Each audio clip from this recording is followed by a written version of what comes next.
Okay, I'm sure you've spent the day consuming post-debate analysis. Trump took on Dome last night, and so I'm just going to lay it out for you.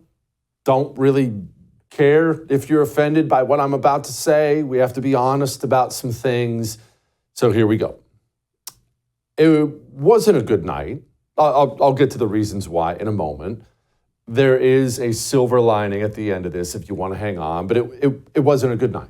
It wasn't a good night. And I understand what everyone, myself included, is screaming today. I understand everyone is screaming today about the moderators. Moderators this, moderators that. And yes, of course, the moderators were awful. They have abortion in the 9th month. There is no state in this country where it is legal to kill a baby after it's born. Madam Vice President, I want to get your response to President Trump. Well, as I said, you're going to hear a bunch of lies. In Springfield, they're eating the dogs. The people that came in, they're eating the cats. I just want to clarify here. You bring up Springfield, Ohio, and ABC News did reach out to the city manager there. He told us there have been no credible reports of specific claims of pets being harmed, injured, or abused by individuals within the immigrant community. Well, I've seen people on television. Let me just say. Okay. Yes, the moderators were horribly bad. David Muir, Lindsay lip injections. They went all in, and we knew they would. We talked about this a little bit yesterday. Dome, she was falling in the polls before this. She was not doing well. The betting odds were all going in Trump's favor. He was the one looking strong. She was the one who needed to have a good performance at this debate. She could not get up there and be the ditzy airhead that she normally is. It would have sunk her campaign. ABC and those two filthy communists who moderated it, they knew that. Did they slip her the questions? Of course they did. Did they decide to go all in and burn down what tiny bit of credibility they may have had left?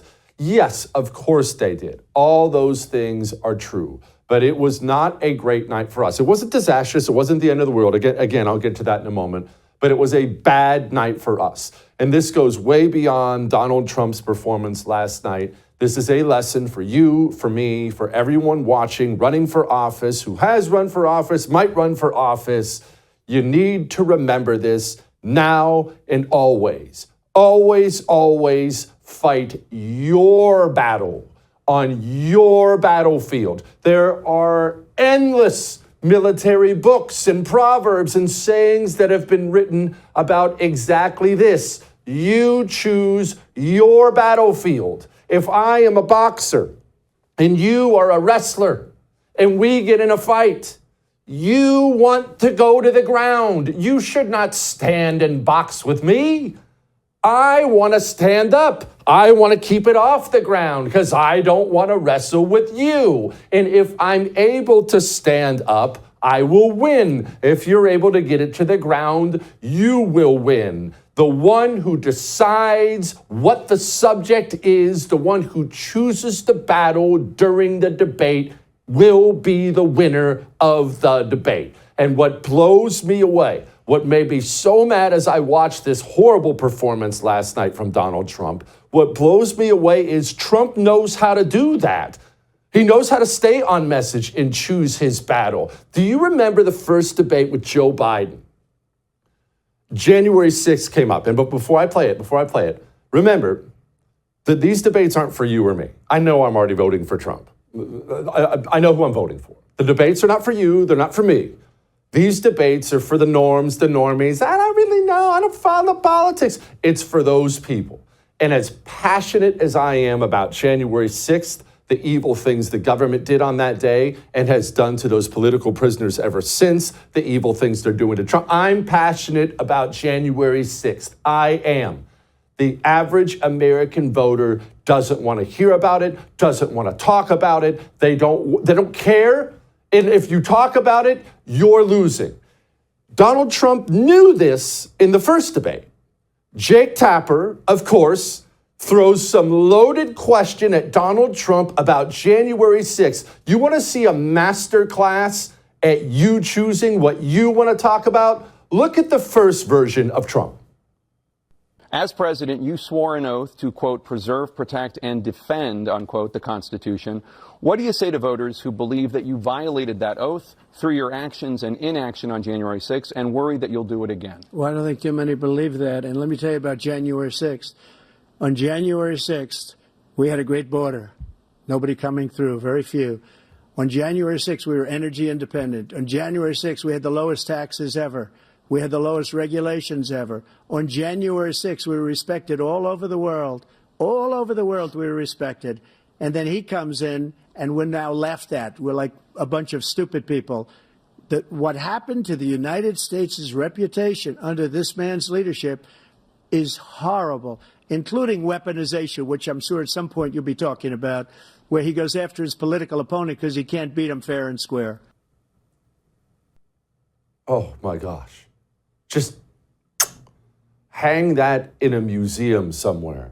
That's Donald Trump painting a masterpiece on how to debate, how to stay on your message, ignore their bad framing. You talk about what you want. You stay on. It was perfect. It was perfect. I stood up in my house as I was watching that, and I cheered. I stood up and cheered.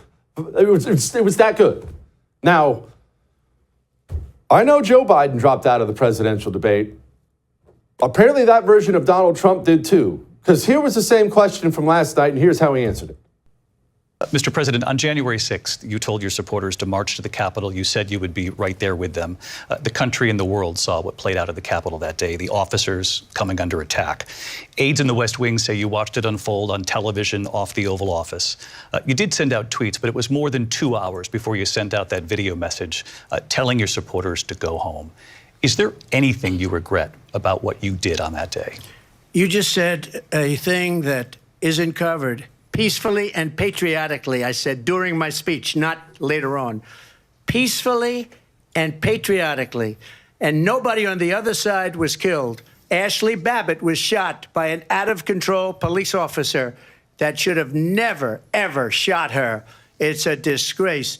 But we didn't do this group of people that have been treated so badly. I ask, what about all the people that are pouring into our country and killing people that she allowed to pour in? She was the border czar. Remember that. She was the border czar.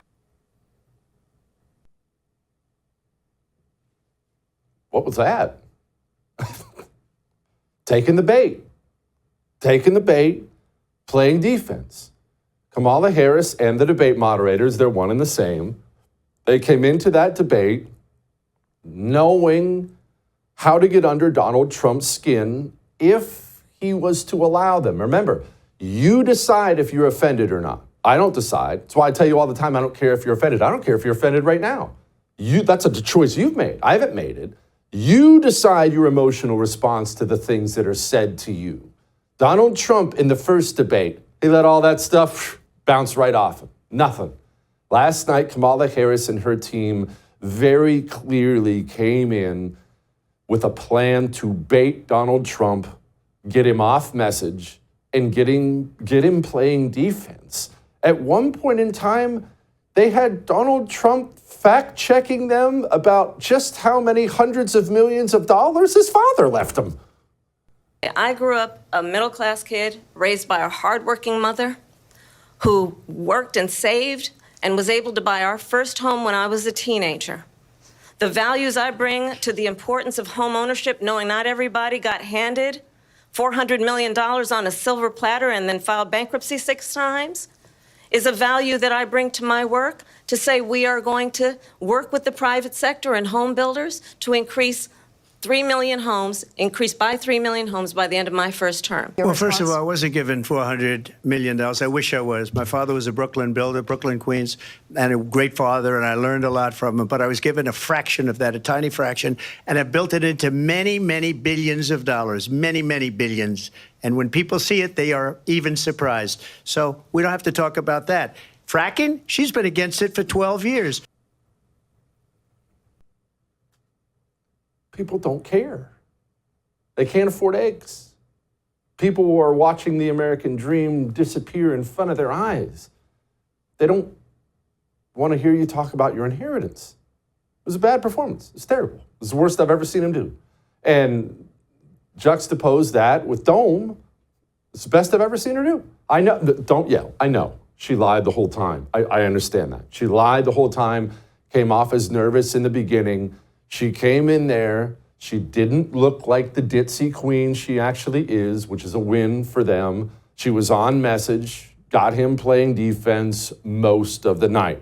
I will say this, it took him too long to get warmed up. By now, most people had turned it off, but towards the end, Trump was getting much better about getting on message, getting his points across.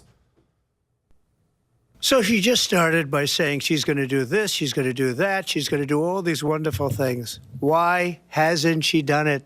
She's been there for 3.5 years. They've had 3.5 years to fix the border. They've had 3.5 years to create jobs and all the things we talked about. Why hasn't she done it? She should leave right now, go down to that beautiful White House, go to the Capitol, get everyone together and do the things you want to do, but you haven't done it and you won't do it because you believe in things that the American people don't believe in. You believe in things like we're not going to frack. We're not going to take fossil fuel. We're not going to do things that are going to make this country strong, whether you like it or not. We can't sacrifice our country for the sake of bad vision. But I just ask one simple question. Why didn't she do it? We're a failing nation. We're a nation that's in serious decline. We're being laughed at all over the world. All over the world, they're laughed. I know the leaders very well. They're coming to see me. They call me. We're laughed at all over the world. We're going to end up in a third world war, and it'll be a war like no other because of nuclear weapons, the power of weaponry. I rebuilt our entire military. She gave a lot of it away to the Taliban. She gave it to Afghanistan. What these people have done to our country, and maybe toughest of all, is allowing millions of people to come into our country. Many of them are criminals, and they're destroying our country. The worst president, the worst vice president in the history of our country. That was awesome. That should have been the opening statement. You had 3.5 years. Why haven't you done it? It should have been every answer. You had 3.5 years. Why haven't you done it? You had 3.5 years. Why haven't you done it? That was excellent, though. Took them a while to get warmed up. Now, before we get to Megyn Kelly and her savaging of the moderators, allow me to throw this silver lining in all this. It was a bad night. No question, it was a bad night. All right. If you pay attention at all to the various focus groups they do from these debates, they'll find groups of undecided voters. Tons of people do this now. Undecided voters were not blown away by Kamala Harris's performance. They didn't think Donald Trump did well. They didn't think she did well. They were very aware of how biased the moderators were. So the silver lining is maybe the American people, even the norms and normas out there, understand a rigged debate when they see one, and this really won't affect much. And I don't think it will. It's now about blocking and tackling. The debate's over. Dig in. Go win the presidency, all right? Now, Megyn Kelly wasn't too happy about the moderators. I'm disgusted. I'm ashamed of those moderators at ABC News. They did exactly what their bosses wanted them to do. It was 3 against 1. It's very easy to look like you know what you're doing when both moderators are entirely on your side. I would thank you for coming to my YouTube channel, but I know how brilliant it is, and I know you love it here. So subscribe and watch. We're going to start really ramping things up and putting some funny stuff, some interesting stuff out there, some collaborations. Either way, my YouTube channel is officially the place to be. So stick around.